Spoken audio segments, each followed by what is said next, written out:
Hello students. आज तक जो हमने स्टडी किया है magnetic effect of electric current में एम्पियर, हमने जो स्टडी किया है magnetic effect of electric current में बायोट सेवर्ट लॉ का स्टडी किया। बायोट सेवर्ट लॉ के हमने 3 एप्लीकेशंस का स्टडी किया। तो जिस तरह से इलेक्ट्रोस्टैटिक्स में कूलम्ब्स लॉ होता है और उसका अल्टरनेटिव कौन होता है, गॉसेस लॉ। तो गॉसेस लॉ हम वहाँ पर यूज करते हैं जहाँ पर हमारा कॉम्प्लेक्स इलेक्ट्रिक फील्ड फाइंड करना होता है, तो हम वहाँ पर गॉसेस लॉ यूज करते हैं। इसी तरह जो मैग्नेटिज्म हमारा होता है उसमें जहाँ पर मैग्नेटिक फील्ड हमारा बायोट सेवर्ट लॉ से निकालना थोड़ा टफ होता है, तो वहाँ पर हम एम्पियर सर्कुटल लॉ लगाते हैं। ठीक है, कॉम्प्लेक्स सर्किट का मैग्नेटिक फील्ड निकालने के लिए। तो इसका जो स्टेटमेंट इस तरह से, according two ampere सर्कुटल law the line integral of the magnetic field V around any closed circuit is equal to the mu naught times of the total current I threading or passing through the closed circuit। Threading का मतलब current बिल्कुल ऐसा निकलता है जैसे मान लीजिए किसी कपड़े से हम धागा निकालते हैं, धागा से किसी सुई से हम कपड़े में से धागा निकालें, थ्रेड करें, उसको सिले किसी कपड़े को, इस तरह से करंट निकलता है।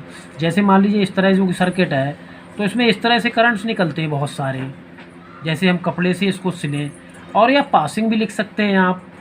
ठीक है, तो एम्पियर सर्कुटल लॉ का हम वहाँ पर यूज करते हैं जहाँ पर हमें कॉम्प्लेक्स मैग्नेटिक फील्ड निकालना होता है। मान लीजिए कोई सर्किट, क्लोज सर्किट इस तरह से है, अब इसका मैग्नेटिक फील्ड हमें निकालना है, तो एम्पियर सर्कुटल लॉ से क्या हो जाएगा, टफ हो जाएगा निकालना थोड़ा। तो वहाँ यहाँ पर हम एम्पियर सर्कुटल लॉ यूज करेंगे। बायोट सेवर्ट लॉ से निकालना हमारे लिए टफ हो जाएगा, तो हम क्या यूज करेंगे, एम्पियर सर्कुटल लॉ। ठीक वैसे ही कूलम्ब्स लॉ से जहाँ पर हम इलेक्ट्रिक फील्ड नहीं निकाल पाते हैं, नहीं कैलकुलेट कर पाते कॉम्प्लेक्स, जो हमारे क्लोज सर्किट, क्लोज्ड सरफेस होते हैं, तो उनका मैग्नेटिक फील्ड हम कैलकुलेट नहीं कर पाते हैं। ठीक है, उससे कूलम्ब्स लॉ से तो हम किसकी हेल्प लेते हैं, गॉसेस लॉ की। उसी तरह से यहाँ पर भी जो हमारा मैग्नेटिक फील्ड है, यहाँ पर जो मैग्नेटिक फील्ड हम कैलकुलेट करते हैं, उन सर्किट्स का कैलकुलेट करते हैं कि जिनका हमें magnetic field Biot Savart law से निकालना थोड़ा टफ होता। तो इसका फार्मूला कुछ इस तरह से है, B dot D L equal to mu naught I. ठीक है, अब इसको हम बोलेंगे line integral of magnetic field. B dot D l को बोलते हैं line integral of magnetic field, इसको बोलते हैं line integral of electric field. भाई है उसमें गॉसेस लॉ में इसे हम बोलते हैं line integral of magnetic field. E dot D S को गॉसेस लॉ में क्या कहते हैं, line integral of magnetic field. Clear है ना। तो ये मैथमेटिकल फॉर्म हो गया। If perimeter of the close circuit is L and magnetic field is B, then अगर पेरीमीटर मान लीजिए इसका क्या हो, इसका पेरीमीटर डी एल जो है हमारा क्या हो, अगर किसी सर्कल का रेडियस आर है तो जिसका पेरीमीटर क्या हो जाएगा, 2 पाई आर। 2 पाई आर हमारा क्या होगा, एक लेंथ ही तो होगा। अगर लेंथ मान लीजिए पेरीमीटर एल है तो वी एल म्यू नॉट आई। तो इस तरह से हम इसको सिंप्लीफाई करके ऐसे लिखेंगे, और इस फार्मूला का हम वहाँ पर यूज करते हैं जहाँ पर हमें टोटल लेंथ या टोटल पेरीमीटर दे रखा होता है क्लोज सर्किट का। तो the close curve is called ampere loop, और इस क्लोज्ड कर्व जो होता है, इस तरह जो क्लोज कर्व हम बनाते हैं इसे हम एम्पियर लूप बोलते हैं। वहाँ पर गॉसेस सरफेस बोलते थे, गॉसियन सरफेस, यहाँ पर एम्पियर लूप बोलेंगे। तो इसका प्रूफ देखिए कुछ इस तरह से है, consider N infinitely long straight conductor carrying current I from Biot Savart law, the magnitude of magnetic field B due to the current carrying conductor at a point distance r from it is। तो देखिए Biot Savart law से अगर मान लीजिए कोई closed circuit है और उसमें करंट आई फ्लो हो रहा है, तो बायोट सेवर्ट की हेल्प से, बायोट सेवर्ट लॉ की हेल्प से हम यहाँ पर जो मैग्नेटिक फील्ड निकालेंगे, तो इसके लिए हम क्या लेते थे, करंट एलिमेंट लेते थे। D L Biot Savart law में लिया जाता था। ठीक है, करंट एलिमेंट, पूरा सरकमफेरेंस या पूरा कंडक्टर हम किस में बांटते थे, स्मॉल एलिमेंट्स में तोड़ लेते थे उस सर्किट को। ठीक है, क्योंकि कोई भी चीज़ छोटे छोटे पार्टिकल्स या छोटे छोटे एलिमेंट से मिलके बनी होती है। अब यहाँ पर हम वायर की बात कर रहे हैं या किसी क्लोज सर्किट की बात कर रहे हैं, तो वो छोटे छोटे एलिमेंट से मिलके बना होगा, और एक एलिमेंट का है आपका डी एल। ठीक है, तो एम्पियर सर्कुटल लॉ में सबसे पहले तो हमारा क्या होगा, सिमेट्री होनी चाहिए। सिमेट्री कैसी हो, या तो सर्किल की सिमेट्री हो, दूसरी किसकी सिमेट्री हो, या तो आपकी सर्किल की सिमेट्री हो या फिर सिलेंडर की सिमेट्री हो। तो पहली बात तो सिमेट्री होनी चाहिए। तो देखिए इसको हम प्रूफ करते हैं तो मैग्नेटिक फील्ड क्या हो जाएगा भाई, आर डिस्टेंस पे बायो-सावर्ट लॉ से मैग्नेटिक फील्ड क्या होता है स्ट्रेट वायर के लिए, mu naught I upon 2 pi R. जिसे नहीं पता वो देख ले, magnetic field of straight current carrying conductor it is mu naught I upon 2 pi R. तो देखिए B dot D L equal to, देखिए बी डी एल की वजह से मैग्नेटिक फील्ड क्या है बी, तो बी डॉट डी एल क्या आ जाएगा, B D L cos theta. ठीक है, बी क्या है, डी एल के पैरेलल है, जिस तरफ डी एल जा रहा है उसी तरफ बी जा रहा है, तो B parallel to D L. जब बी डी एल के पैरेलल है तो थीटा इक्वल टू क्या हो जाएगा 0। तो B dot D L B D L cos theta, theta जगह क्या पुट करेंगे 0, तो कॉस 0 का वैल्यू 1, तो वी डी एल ये क्या हो गया हमारा बी डी एल हो गया। अब टोटल मैग्नेटिक फील्ड निकालने के लिए भाई स्मॉल से टोटल निकालते तो क्या करते हैं इंटीग्रेट करते हैं, तो हमने इसको इंटीग्रेट कर दिया, कर लिया ना integrate, B dot D L इसका वैल्यू क्या आया बी डी एल आया है।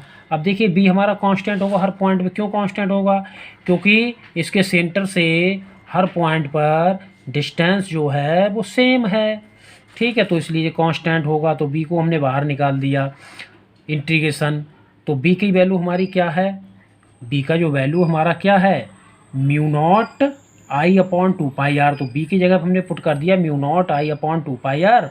और जो इसका सरकमफेरेंस डी एल मीन्स इसका सरकमफेरेंस, इसका जो सरकमफेरेंस होगा वो क्या होगा 2 पाई आर होगा।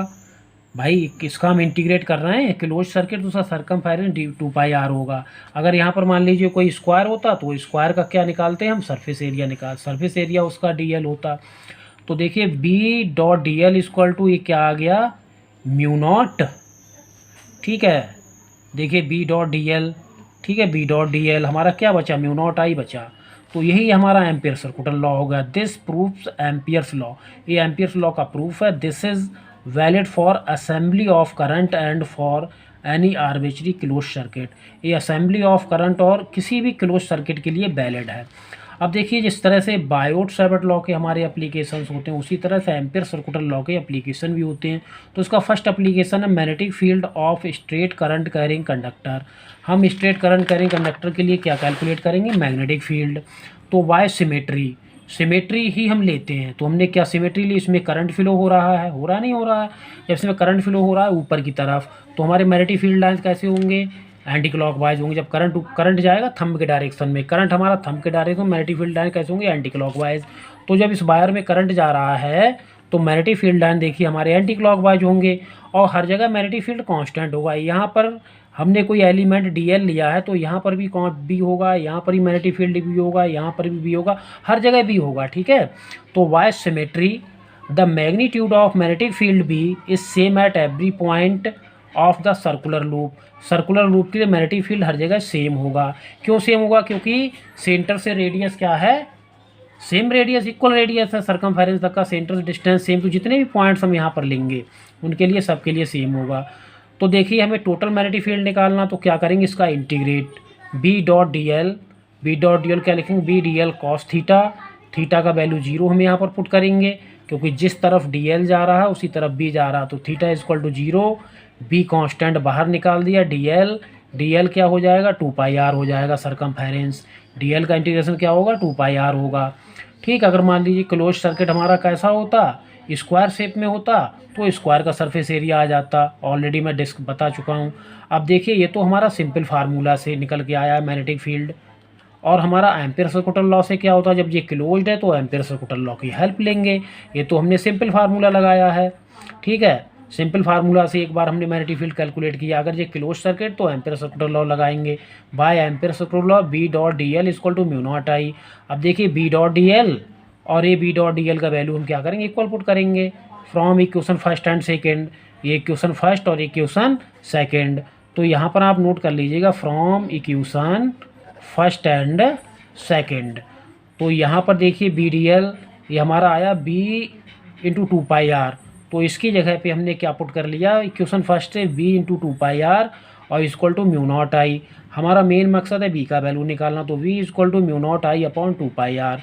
तो ये हमारा मैग्नेटिक फील्ड हो गया किसके लिए सर्कुलर वायर के लिए, जो हमने किसकी हेल्प से कैलकुलेट किया है, ये हमने किसकी हेल्प से कैलकुलेट किया एम्पियर सर्कुलर लॉ की हेल्प से कैलकुलेट किया है। तो देखिए स्टूडेंट्स, या तो बायोट-सावर्ट लॉ पे एक क्वेश्चन आपको 5 मार्क्स का मिलेगा या एम्पियर सर्कुलर लॉ पे मिलेगा। तो इनको बहुत अच्छी तरीके से आप स्टडी करें, बहुत अच्छे से तैयार करें, ठीक है ना। Okay, thank